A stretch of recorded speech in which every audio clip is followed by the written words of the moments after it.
జగన్మోహన్ రెడ్డి గారి ప్రభుత్వం రాష్ట్ర వ్యాప్తంగా 30 లక్షల మందికి పైగా పేదలకు మహిళల పేరు మీద ఇళ్ల స్థలాలు ఇచ్చారు, ఇళ్ల పట్టాలు ఇచ్చారు. అందులో 3వ వంతు నిర్మాణాలు కూడా మిగతావి కూడా నిర్మాణ దశలో ఉండగానే ఆయన అధికారం నుంచి దిగిపోయారు. ఇందులో భాగంగా అమరావతి పరిధిలో కూడా 900 ఎకరాల్లో R5 జోన్ ఏర్పాటు చేసి అక్కడ దాదాపు 50,000 మంది పేదలకు ఇళ్ల పట్టాలు కూడా ఇచ్చారు.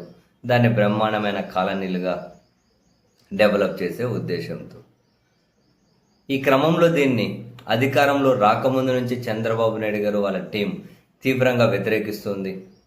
పేదలకు ఇచ్చారు అంటే అవి ఏమంటారు, ఒక రకంగా చెప్పాలంటే మురికూపాలు అయిపోతాయి, బస్తీల్లాగా తయారైపోతాయి. సో అది అమరావతికి మచ్చగా ఉంటుంది. సో దాని చుట్టూ ఇంకేమైనా పెట్టుబడులు పెట్టాలనే కాన్సెప్ట్లో వీళ్ళు ఉన్నారు. అందుకని అలా భూములు ఇవ్వడాన్ని తీవ్రంగా వ్యతిరేకిస్తూ ఉన్నారు. అప్పుడే కోర్టులకు వెళ్ళారు.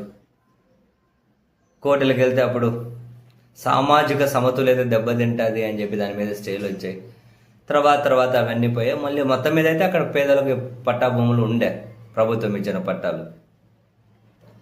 తాజాగా చంద్రబాబు నాయుడు గారి క్యాబినెట్ వాటిని రద్దు చేసుకుంటూ ఆ భూమి ఏదైతే ఉందో రెవెన్యూ కిందకు వస్తుంది కదా, ఆ భూమిని వెనక్కి తీసుకొని రెవెన్యూ వాళ్ళు సిఆర్డీఏకి ఇచ్చేయాలి.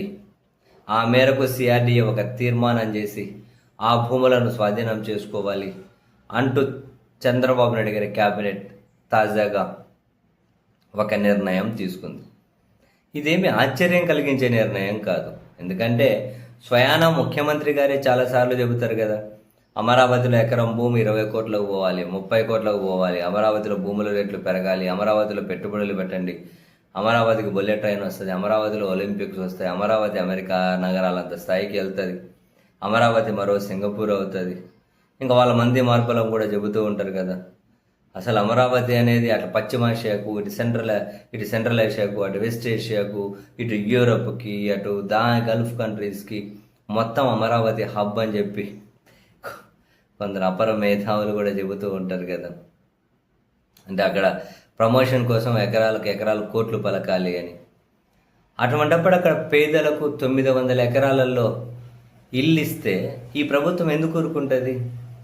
రద్దు చేసి ఆ పట్టాలు మళ్ళీ వెనక్కి తీసుకోవాలి అన్న నిర్ణయం ఏమి అసలు ఆశ్చర్యం కలిగించేది కాదు.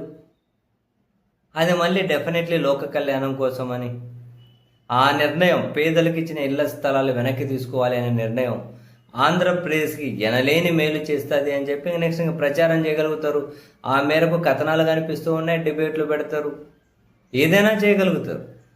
మెడికల్ కాలేజీ, ప్రభుత్వ పరిధిలో ఉన్న మెడికల్ కాలేజీలను పీపీపీ అని ప్రైవేట్ యాజమాన్యంలోకి తీసుకువెళ్లాలన్న నిర్ణయాన్నే అసలు ప్రపంచంలో ఇంత గొప్ప నిర్ణయం ఎవరూ తీసుకోలేరు అని ప్రచారం చేసేవాళ్ళు అమరావతిలో పేదలకు ఇచ్చిన ఇళ్ల స్థలాలు వెనక్కి తీసుకుంటే అది ఇంకా అసలు అంతకుమించి నిర్ణయం ఇంకా భారతదేశం ఇప్పటివరకు తీసుకొని ఉండదు అని కూడా ప్రచారం చేయగలుగుతాయి కొన్ని పత్రికలు, టీవీ ఛానల్. అందులో ఆశ్చర్యం ఏముంది? ఇప్పుడు ఈ ప్రభుత్వం ఈ నిర్ణయం తీసుకోవడమూ ఆశ్చర్యం లేదు. ఆ నిర్ణయం లోక కళ్యాణం కోసం అని చెప్పి వాళ్ళు ప్రచారం చేయడమూ ఆశ్చర్యం లేదు. ఆ ప్రచారాన్ని నమ్మే జనం ఉండడం కూడా ఆశ్చర్యం ఏమీ లేదు.